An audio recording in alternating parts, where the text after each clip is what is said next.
اگلا کویسچن انہوں نے کیا کہ عدالتی خلع کا کیا حکم ہے؟ دیکھیں خلع جو ہے وہ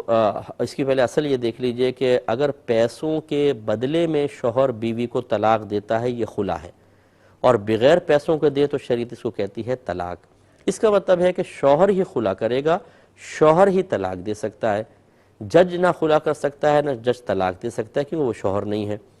تو یہ جو کورٹ سے بعض اوقات ایک آرڈر جاری ہوتا ہے یہ نکاح کو ختم کرنے کا ہوتا ہے، یہ فسخ نکاح ہے جیسے ابھی میں نے بتایا، یہ حقیقتاً خلع ہے ہی نہیں، لیکن ہمارے ہاں معروف ہو گیا۔ بہرحال اب یہ جو کورٹ کا خلع ہے یہ ہر صورت میں نافذ نہیں ہوتا، صرف دو صورتیں فقہ حنفی میں بڑی لکھی ہیں، ایک یہی جو میں نے ابھی بتایا آپ کو کہ حقوق زوجیت پر انسان بالکل بھی قادر نہ ہو، اور دوسرا مفقود الخبر کہ وہ کہیں ایسی جگہ چلا گیا جہاں جنگیں ونگیں ہو رہی ہیں اور اب شوہر کا کچھ پتہ نہیں، کانٹریکٹ ختم ہو گیا ہے، کوئی اس کی اطلاع نہیں مل رہی، تو عورت جج سے آ کر کہے گی، یعنی کورٹ میں دعویٰ کرے گی کہ مجھے علیحدگی دلوائی جائے، وہ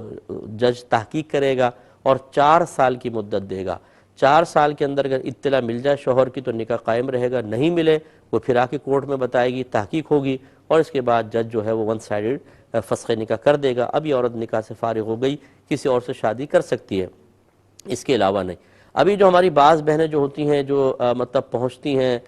کورٹ میں اور پھر وکلاء سے مشورہ کرتی ہیں، اور یہ وکیل اللہ تعالیٰ ان پہ رحمت نازل فرمائے، بعض ایسے ہوتے ہیں جو کہتے ہیں تمہیں ایسے نجات نہیں ملے گی، الزام لگاؤ، کہو لکھو کہ شوہر میرا زانی ہے، غیر عورتوں سے مراسم ہے، شراب پیتا ہے، الٹی سیدھی حرکتوں میں مجھے مارتا ہے، پیٹتا ہے، خرچہ نہیں دیتا، یہ سب لکھو گے تو کیس مضبوط ہوگا۔ اس طرح جھوٹ لکھ کر پھر جو ون سائیڈڈ یہ فسخ نکاح کا آرڈر لیا جاتا ہے، یاد رکھیں اس طرح نکاح نہیں ٹوٹتا ہے، یہ عورتیں اپنے شوہر کے نکاح میں رہیں گی اور کسی اور سے نکاح نہیں کر سکتی ہیں، چاہے کورٹ کا یہ آرڈر، کیونکہ جج تو ظاہر کو دیکھ کے فیصلہ کر رہے ہیں نا، ان کا قصور نہیں ہے، وہ تو ظاہر کو دیکھ کے فیصلہ کر رہے ہیں، آپ جھوٹ بول رہے ہیں، تو اس میں نکاح قائم رہے گا، اور یہ بہت ہی بڑا گناہ ہے، اور اس میں ماں باپ بھی شریک ہو جاتے ہیں بسا اوقات، اس پر توجہ رکھنی چاہیے۔